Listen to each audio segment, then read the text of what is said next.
காலை 7 மணி முதல் ப. சிதம்பரம், கார்த்தி சிதம்பரம் ஆகியோரின் இல்லங்கள், அதேபோல அலுவலகங்கள் உள்ளிட்ட இடங்களில் தொடர்ந்து 7 மணி நேரத்திற்கும் மேலாக சிபிஐ சோதனையானது நடைபெற்று வந்தது. அந்த சோதனை தற்போது நிறைவடைந்திருப்பதாக அண்மை தகவல்களை பார்த்துக் கொண்டிருக்கிறோம். ஐஎன்எக்ஸ் மீடியா நிறுவனத்திற்கு அனுமதி வழங்கியது மற்றும் அந்நிய முதலீட்டிற்கான தொகையை குறைத்து மதிப்பிட உதவியது உள்ளிட்ட பல்வேறு குற்றச்சாட்டுகளின் அடிப்படையில் இந்த சிபிஐ சோதனையானது காலை முதலாகவே நடைபெற்று வந்தது. கார்த்தி சிதம்பரத்தின் advantage strategic consultancy private limited என்கிற நிறுவனத்திலும் இந்த சோதனையானது நடைபெற்றது. அதேபோல சற்று முன்னர் கார்த்தி சிதம்பரத்தை அவருடைய வீட்டில் இருந்து அழைத்துச் சென்று அவருடைய நுங்கம்பாக்கத்தில் இருக்கக்கூடிய அலுவலகத்தில் வைத்து சில கேள்விகளையும் கேட்டிருப்பதாக, விசாரணை மேற்கொண்டிருப்பதாக நாம் அண்மை தகவல்களை ஏற்கனவே பார்த்திருந்தோம். தற்போது 7 மணி நேரத்திற்கும் மேலாக நடைபெற்று வந்த அந்த சிபிஐ சோதனையானது நிறைவடைந்திருப்பதாக தகவல்கள் வந்திருக்கின்றன. இது பற்றிய செய்திகளை விரிவாக வழங்குவதற்காக தலைமைச் செய்தியாளர் மகாலிங்கம் பொன்னுசாமி இணைப்பில் இருக்கிறார். அவரிடம் பேசலாம். மகாலிங்கம், 7 மணி நேரத்திற்கும் மேலாக நீடித்த சிபிஐ சோதனை நிறைவடைந்திருக்கிறது. இது பற்றி சொல்லுங்கள்.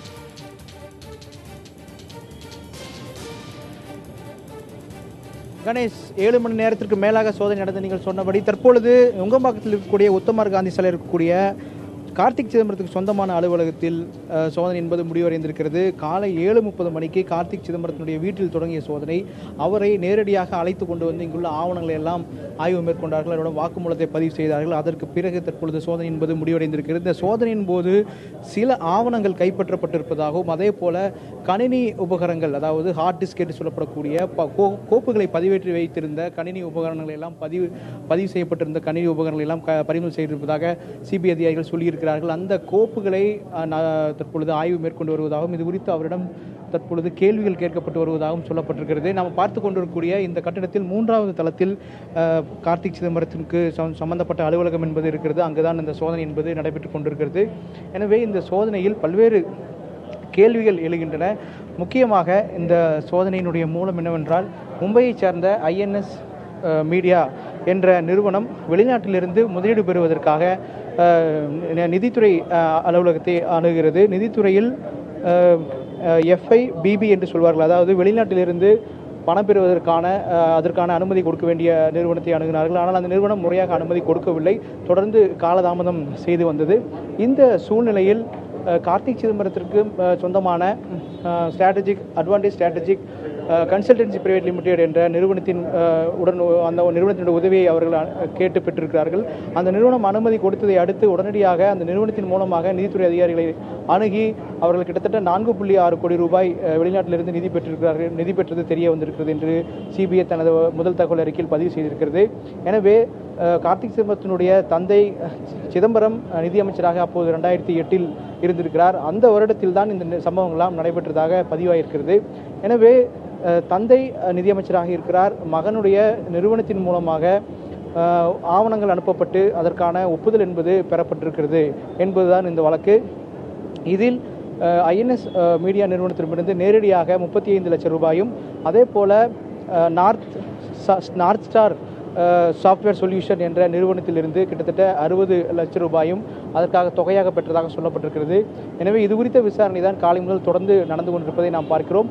தற்பொழுது சோதனை என்பது முடிந்திருக்கிறது. கிட்டத்தட்ட 7.5 மணி நேரம் இந்த சோதனை என்பது தொடர்ந்து நடந்து கொண்டிருந்தது. அவரிடம் பல்வேறு கேள்விகள் கேட்டார்கள். கேட்கப்பட்ட பெரும்பாலான கேள்விகளுக்கு பதில் தெரியாது என்றுதான் கார்த்திக் சிதம்பரம் சொன்னதாக சிபிஐ அதிகாரிகள் சொல்லியிருக்கிறார்கள். தற்போதைக்கு நடத்தப்பட்ட இந்த சோதனை என்பது தற்பொழுது முடிவடைந்திருக்கிறது. இன்னும் சற்று நேரத்தில் கார்த்திக் சிதம்பரம் இந்த கட்டடத்திலிருந்து வெளியேற இருக்கிறார். இந்த சோதனையின் போது சில ஆவணங்களும் கணினி உபகரணங்களும், குறிப்பாக ஹார்ட் டிஸ்க் என்று சொல்லப்படக்கூடிய கோப்புகளை தேக்கி வைக்கக்கூடிய ஹார்ட் டிஸ்க்கும் பறிமுதல் செய்யப்பட்டதாக சொல்லியிருக்கிறார்கள். எனவே எந்த நேரத்திலும் கார்த்திக் சிதம்பரம் இந்த அலுவலகத்திலிருந்து வெளியே வந்து பேட்டியளிக்கக்கூடிய வாய்ப்பு இருக்கிறது.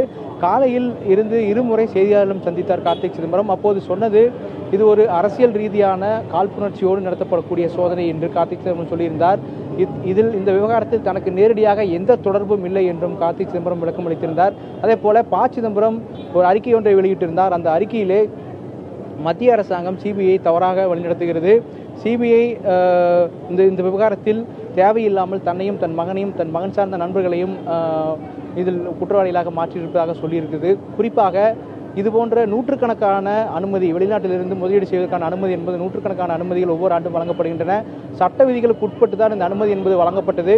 இந்த அனுமதி வழங்கப்பட்டதில் 5 செயலாளர்கள், நிதித்துறை செயலாளர்கள் கையெழுத்திட்டு அந்த கோப்புகளில் கையெழுத்திட்டு அனுமதித்திருக்கிறார்கள். இதில் நேரடியாக தனக்கோ தனது மகனுக்கோ சம்பந்தமில்லை என்று ப. சிதம்பரம் விளக்கம் அளித்திருந்தார்.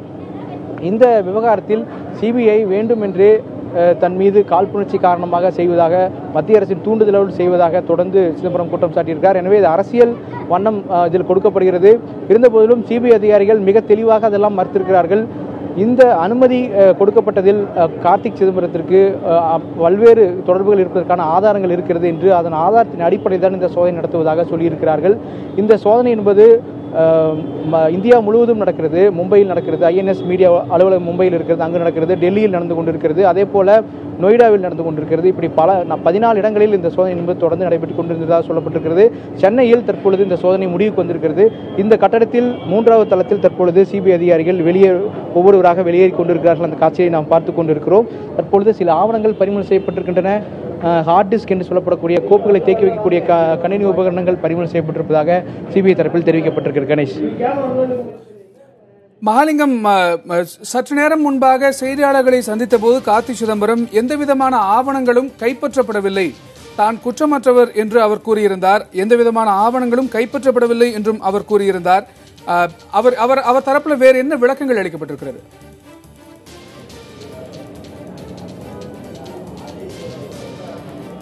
அவர் செய்தியாளர்களிடம் பேசிய பொழுது இந்த வழக்கில் தனக்கு நேரடியாக எந்த தொடர்பும் இல்லை, சிபிஐ தனது தந்தையினுடைய பெயருக்கு அவப்பெயர் ஏற்படுத்த வேண்டும் என்ற நோக்கில் இந்த வழக்கை தொடுத்ததாக சொல்லியிருந்தார். தனது இல்லத்திலிருந்து எந்த ஆவணங்களும் கைப்பற்றப்படவில்லை என்ற கருத்தையும் சொன்னார். ஆனால் தற்பொழுது சிபிஐ அதிகாரிகள் சொல்லும் விவகாரம் என்னவென்றால், அவர் அலுவலகத்தில் சில கோப்புகள் இருக்கிறது, அந்த கோப்புகளை அவரிடம் நேரில் காட்டி அவருடைய விளக்கத்தை பெற வேண்டியது இருக்கிறது என்று சொல்லியிருந்தார்கள். எனவே இந்த அலுவலகத்தில் சில கோப்புகள் பறிமுதல் செய்யப்பட்டதாகவும் சொல்லப்பட்டிருக்கிறது. எனவே அந்த கோப்புகள் தொடர்பான வாக்குமூலத்தை அவரிடம் பதிவு செய்வதற்காகவே அவரை தற்பொழுது அலுவலகத்துக்கு அழைத்து வந்ததாக தெரிவித்திருக்கிறார்கள். தொடர்ந்து அந்த வாக்குமூலம் பெற்றதற்கு பிறகு அதிகாரிகள் இங்கிருந்து ஒவ்வொருவராக வெளியேறி கொண்டிருக்கிறார்கள். கிட்டத்தட்ட 9 அதிகாரிகள் விசாரணைக்காக வந்திருந்தார்கள். தற்பொழுது 2 அதிகாரிகள் தான் மேலே இருக்கிறார்கள். 7 அதிகாரிகள் இங்கிருந்து புறப்பட்டு விட்டார்கள்.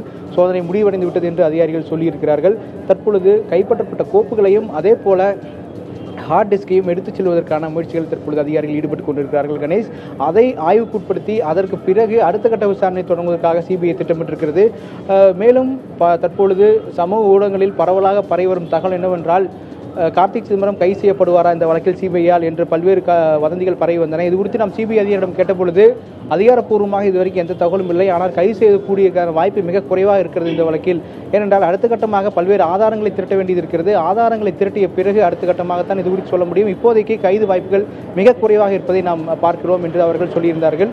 இருந்தபோதிலும் இன்னும் உறுதியான ஆதாரங்கள் கிடைக்கும் பட்சத்தில் அடுத்த கட்டமாக நடவடிக்கைகள் இருக்கக்கூடும் என்று சிபிஐ அதிகாரிகள் தெரிவித்திருக்கிறார்கள். கணேஷ்.